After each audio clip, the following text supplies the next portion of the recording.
Thanks for watching. Don't forget to like, comment, share and subscribe to Mufti Tariq Masood, famous scholar. تو بھائی آپ ابھی تک اپنے آپ کو اللہ کا غلام سمجھ ہی نہیں رہے ہو.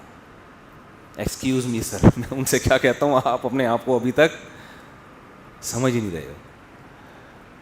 دیکھو چند چیزیں پیدا کرنی پڑیں گی آپ کو, اس کے بغیر آپ کو بات سمجھ میں آئے گی نہیں. پہلی بات, جس کے پاس بہت دولت ہے نا, خوشحالی ہے, اس کو خوش قسمت سمجھنا چھوڑ دو. سمجھ رہے ہو؟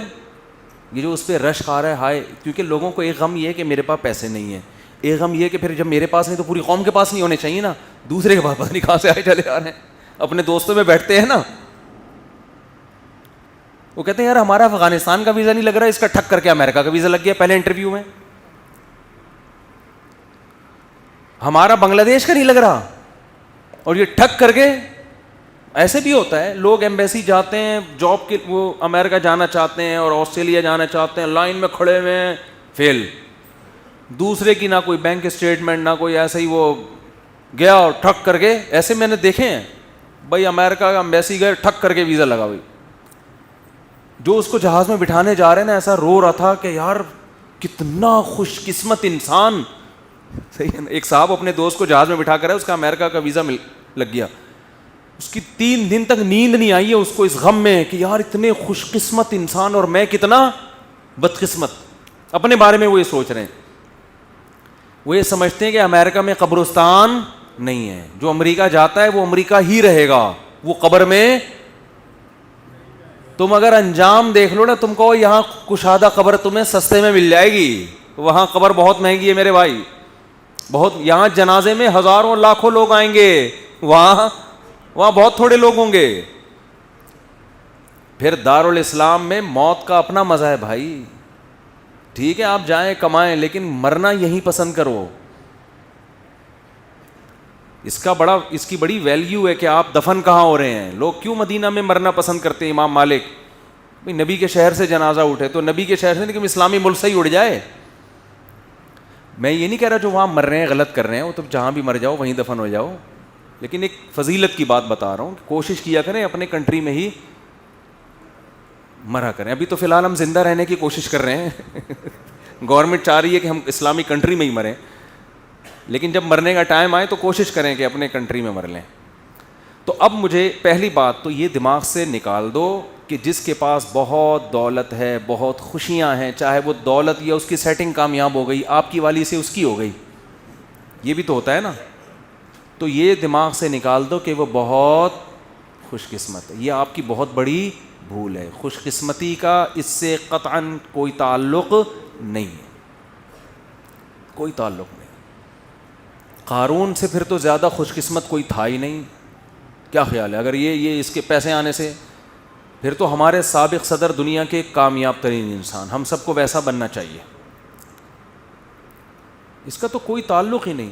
پھر اس کا مطلب یہ ہوا کہ فرعون بہت خوش قسمت تھا اور موسیٰ معاذ اللہ بہت بدقسمت تھے, کیونکہ فرعون تو موسیٰ علیہ السلام کو یہی طعنے دیتا تھا کہ ان کے پاس تو نہ سونے کے کنگن, نہ ان کے پاس باغات ہیں, نہ ان کے پاس پراپرٹی ہے, نہ ان کے پاس محلات ہیں, کھانے پینے کے تو یہ محتاج ہیں. بے روزگاری کیا, 10 سال بکریاں چرائی ہیں. آج کا کوئی بے روزگار بکریاں تھوڑی چرا رہا ہے جو وہ خودکشیوں کی طرف جا رہا ہے. 10 سال موسیٰ کلیم اللہ, اس وقت موسیٰ علیہ السلام سے بڑا روئے زمین پر کوئی شخص نہیں تھا, اللہ کو انتہائی محبوب, مگر کام کیا کر رہے ہیں؟ بکریاں لے کے صبح صبح ریوڑنے کے نکلتے ہیں, پہاڑوں میں جاتے, شام کو واپس, اور اپنا کوئی ذاتی گھر نہیں, سسرال میں رہ رہے ہیں. ایک روم دیا ہوا ہوگا انہوں نے کہ بھئی یہ بکریاں چرانے کے لیے ہم نے ان کو رکھا ہوا ہے, کیونکہ جن بزرگ کے گھر رہتے تھے ان کا بیٹا نہیں تھا نا کوئی, تو ملازم رکھنا, بطور ملازمت کے رہے ہیں. نہیں آ رہی میرا خیال ہے بات؟ اور بکریاں چرانا آسان نہیں ہے, ہم سے پوچھو. 3-4 بکریاں ہم نے رکھی ہوئی ہیں, وہ جو جس کو کوئی غم نہ ہو بکریاں پال لے. حقیقت بتا رہا ہوں آپ کو. کھلاؤ پلاؤ, جب دودھ نکالنے کی باری آتی ہے تو ایسا تکبر, ابے ہمارا کھا کے ہمیں نہیں کھلا رہی یار. میں نے ایک دفعہ بکری کا دودھ نکالا بڑی محنت سے نا, پوری جب بالٹی بہت دودھ جمع ہو گیا تھا, بالٹی بھری ہے, جیسے ہی میں اٹھنے لگا بکری نے ٹانگ اس کے اندر پوری, لے بھائی. ہم نے کہا اب تم ہی پی لو بھائی. 10 سال کیا کام کیا ہے, اپنے ماں باپ سے دور, اپنے بہن بھائیوں سے دور, مدین میں بے روزگار, ایک روزگار ملا ہے اور وہ بھی کتنا ٹف. اور موسیٰ کی پرسنالٹی دیکھو, یہ وہ ہے جس کے ذریعے اللہ مصر میں انقلاب لے کر آئے گا, اور جس کا ذکر آسمانی کتاب قرآن میں سب سے زیادہ کرے گا, نام لے لے کے.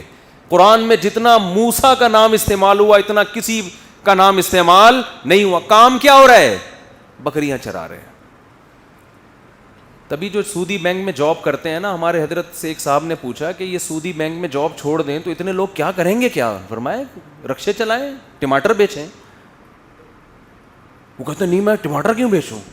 آپ نے یہ خود اپنا ایک معیار بنایا ہوا ہے کہ میں اس لیول کا آدمی ہوں, یہ آپ کا, یہ اللہ نے نہیں بنایا آپ کو.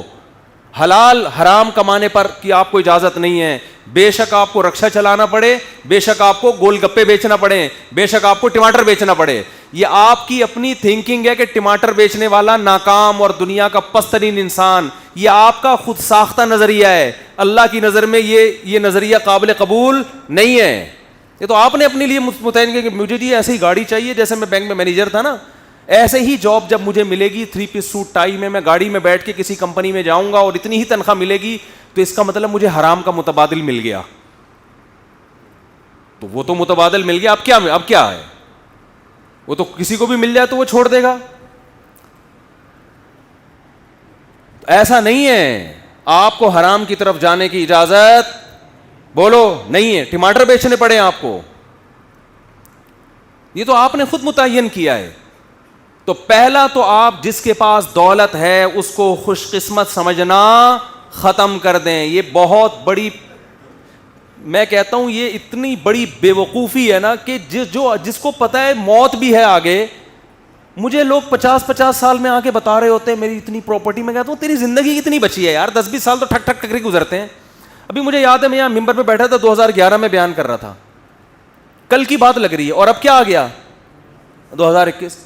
تو ان 10 سالوں میں میرا اپنا بنگلہ ہو یا نہ ہو, کرائے کے گھر پہ رہوں یا بکریاں چراؤں, اس میں کیا فرق پڑتا ہے. 10-20 اور رہ گئے ہوں گے. اگر ہم, گورنمنٹ تو کوشش کر رہی ہے اسی سال مر جائیں ہم سب, لیکن ہم بہت زور لگا لیں گے زندہ رہنے کی. جم بم چلے گئے, بکریوں کا دودھ پی لیا, ویٹ لفٹنگ کر لی, گھوڑ سواری کر لی, یار کتنا نکال لو گے,